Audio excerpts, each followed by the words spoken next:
is just fantastic.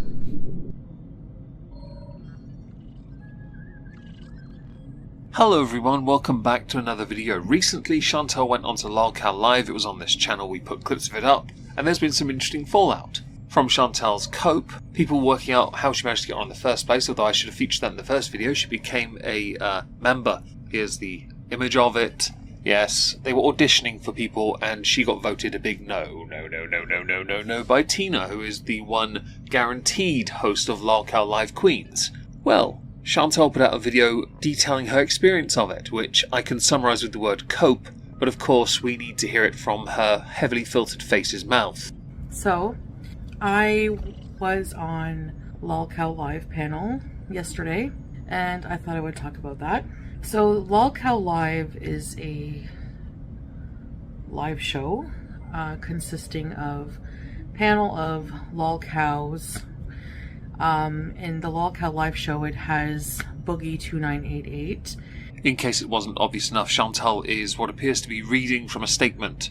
If she'd led with that, this would seem a little less like she was being suspicious. She did include a clip of her performance on the show. It was mostly just Tina shouting at her, because Tina. She does spend the intro part telling us about Lolcow Live as if no one's ever heard or seen it. Heard of and seen it, even. That's very kind of her to do that. But perhaps talking about what your experiences are and why you won't audition for it, hence the title of this particular video, comments turned off, would be beneficial. So I'm going to explain why I am not going to audition for the Lolcow Queens show. And I did get approached by somebody from their docket team. Very, very nice person, by the way, if you're watching. Thank you so much for thinking about me and, for those of you who thought that I would be a good fit for that show. I don't know if that's a compliment or not, considering if you watch the show. Look, the show, it's meant to be a dumpster fire. That's what is the entertainment value of that show. It's Lolcow Live.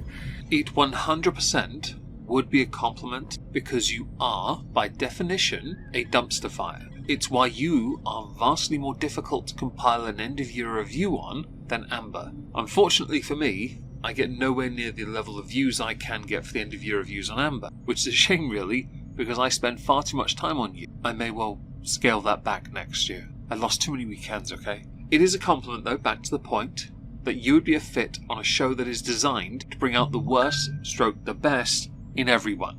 So I find it very hilarious seeing in the comments all of my very, very, very dedicated haters.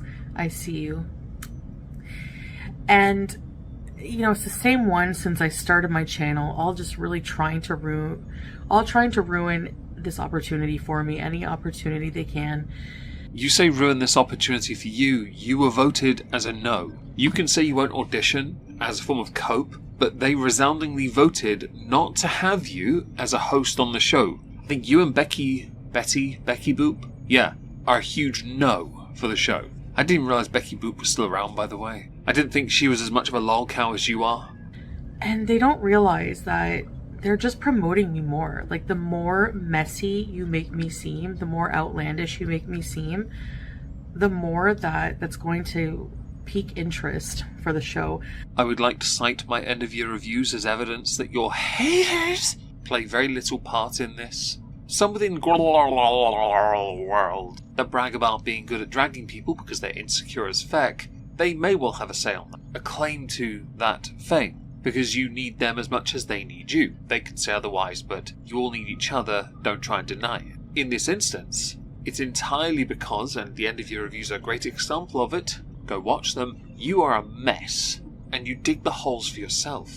There are people on the show, like Boogie faked cancer before. It's not a show of virtuous people. That's not the point of it.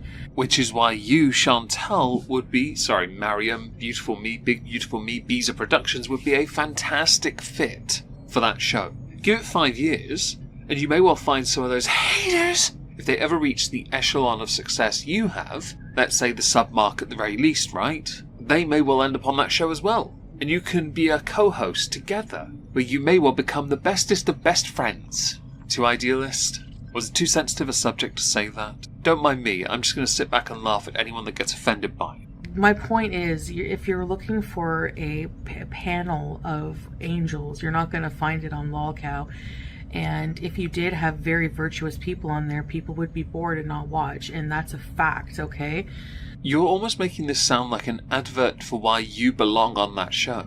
All you need is the correct rage bait, just so you lose control, or to wake up having put in 5 minutes on a treadmill at a barely moving pace, and your nerves will be so frayed that you would actually be highly entertaining. Or we get you drunk and have you cry again. The Crunk streams were exquisite. So I had to decline politely auditioning for any spot on any of the shows. I went up last night, and honestly I kind of regret it because, and I'm not crapping on the show at all, the show is what it is, and I knew that, so it was totally my decision to go up. It just made me feel like I'm going against principles that I'm trying to live by. I am desperately trying not to laugh. That is not what happened. You are performing a form of historical revisionism to make it seem like you had a chance to go on it, when really you need to stream quite a lot on a regular, make your videos a lot on a regular to maintain your current style of a life. The concrete prison you reside within, in the middle of a desert, is your idea of a future worth having. You have nothing. You are nothing. If you were on that show, you would have had to have become Foodie Beauty. OG Foodie Beauty. The OG version would have been angry, would have been shrill, would have been aggressive. This version is when she hasn't had her nashies. She is when she hasn't had the 5,000 calories bare minimum she needs per day to keep those engines firing. I think there's something else here, and you're using it as a form of deflection and cope, and I think it's because you dragged your husband. Sorry, air quotes around the word husband. And that does lead to a second clip we'll get to in a minute, don't you worry. Hashing up old stuff about my life that happened 3 years ago. Do you mean like your only Fupa Fibro failed adult film actor account? Because Snatchgate was quite the story. In fact, I don't know if it's in this video, or another video, you kind of go in on that. I'm not that person anymore. I don't do OF content. I would never anymore. I'm going to save that clip for the future, because you follow this up with a video titled I Feel Violated, Comments and Likes Dislike Turned Off. In this you are very emotional. Suddenly your perspective has changed about being offered and rejecting it to being upset and miserable, because turns out Salah did not appreciate you dragging him when you were on LolCow Live. We're now going to go to that. And you talk about what I've dubbed in the title Snatch Gate. I think I'm going to start with that part. This weirdo woman screaming at you that your bush is hairy. Just, like what? And then they're passing around the picture and then like, can I see it? Like, you would have looked at it anyway. You had it like right there. So I said, whatever, look at it. And at the time I was like, whatever, just gloss over it. Whatever, To be honest, and this is one of those times where you and I may be on the same side here, I didn't support what they did. I thought it was funny, yes, of course I did. That doesn't mean I felt it was right. Passing around images of somebody else's naked body while they're on the show, or passing it on around at all really, reeks of wrong. Morally, it just doesn't feel right. No offense to you, but if you weren't such a tryhard, you would have told them not to do that. To respect your newer identity, it would require a spine, but you wanted them to like you when you were on the show. It's why you were, for the entire time you were there, for about an hour, wasn't it? You were very, very calm. By the standards of how you usually present yourself on lives, you were calm and reasonable. That's not to say your performance was good, just to be clear. It was still dog plop. But I will agree with you that what they did was wrong. Do you know how hard it is to move past your past when people are trying to bring it up every effing day? You know what I mean? Like, I really have to give it a memorial and just like never dig into it and really, really just move on and be the person I want to be. Shantel, for that to happen, you actually have to commit to change. You thought by moving from Canada's Q8 to avoid paying taxes, you would magically change. The only thing that happened was Your ability to go without narcotics extended by 3 months. That's it. You put on more weight, you continue to engage with the haters, and you basically didn't become a better person. You try to pretend you are, but you've never been a better person. Now, I said this ties into Salah with a second clip. There's more to that one, but I want to finish by talking about the Salah stuff. I feel like I've done that like forever in my life. Just like always let people do whatever they want. You know, and I don't know why.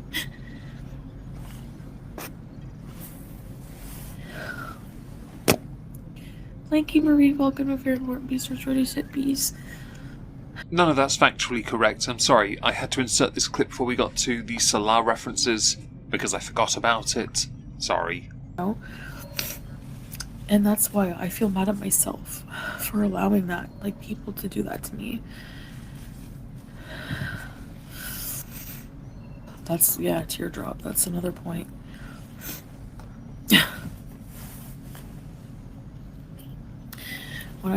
When he asked me, like, he was really mad at me. Let's face it here, ignoring the relationship or claim to relationship that they have, Salah has been on the internet dragged by Shantel along with people on a panel talking about his kinks. He's not there to talk about it, he doesn't want to talk about it. By nature, because of faith and culture, he is a private man. Right, Shantel aired it. So irrespective of any claim to relationship, Shantel has disrespected him, and he is well within his right to be angry at her for that. Guess the Uber Eats guy isn't going to be delivering her food for a couple days. Because I went behind his back when he was sleeping, they asked me up, like, I was awake, you know? I didn't want to wake him up for that. Because, you know, in his culture, it's not about them wanting me or whatever. Like, as a Muslim woman in his culture, I shouldn't have gone up there with other men to talk about those things. But where 3 years ago in my culture, this would have been totally normal, you know? And I think I just, like, had a moment where I regressed back into that role. Do you mean the role of a desperate try-hard who bought her way onto a panel so she could try to audition to be on that panel to earn money, because Keemstar generally, when it comes to lolcow content, has the Midas touch? And you knew that, and you need the money. You need the money either to pay your taxes in Canada so you can go home, although if Salah doesn't forgive you for this, you might well go home anyway, although it would be quite amusing since he cheated on you last year, but the moment he's dragged, he can't handle it. Not that I'm saying tit for tat is fair in the slightest, but turn the other cheek after all. If he has to do something about it, he could always take you to some kind of a court for disrespecting his honour. There's a court for that, isn't there? No, jokes aside, you could have done well, but you are very much a try-hard type. Therefore, you were always going to do it, because you knew the opportunities there, your lobes were tingling. If you're a Ferengi fan, you'll get that joke. And you saw it as a chance to expand the Foodie Booty brand.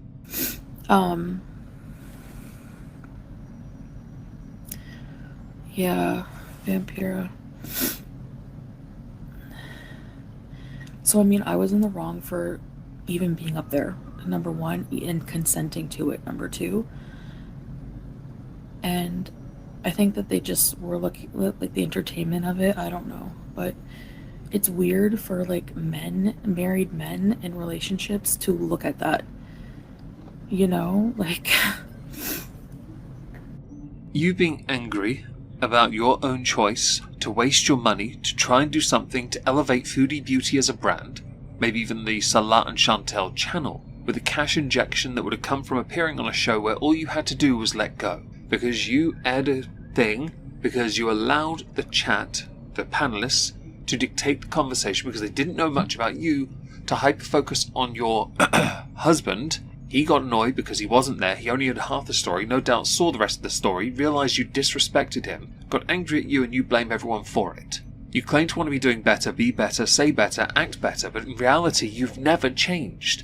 To impact definitive change takes time. It is not a one-day thing, it is a one-day-at-a-time thing. Every day you have to be conscious of what you are doing, thinking, saying, and consuming. The problem you have is you desperately want to consume mushrooms, because you get more euphoria from eating food, from eating. In a similar sense, people who grew up when I grew up we're addicted to televisions and earlier games consoles. The way you can shut your mind off from the real world and achieve something, like completing a game or finishing a TV series. The euphoria and the sadness. You want that all the time, but you don't want to earn it. A good relationship has a foundation built properly over time. You rushed yours to the finish line and have been there apparently ever since. Nothing about what you do is a reality. Your life is but a dream, as it were. And yes, I know that's an Avenged Sevenfold album title. Thank you. And just before we leave, because I don't believe for a second your relationship is real, but I believe his anger towards you can be real. He has on multiple occasions cheated on you, and you fobbed it off. You did it the other day when I covered you going on Lolcow Live. You dismissed it, pictures of which have been shared on social media, of Salah in bed with another person. You can try and downplay that as much as you like, but all these fake tears and historical revisionism attempts from you to try and make things seem like they're very different to what they really are embarrassing. I was recording this and Shenanigans had to remind me. Thank you, by the way, for that. Link to her Twitter in the pinned comment down below. Harry Moistmas. Ew. Maggie Moistmas.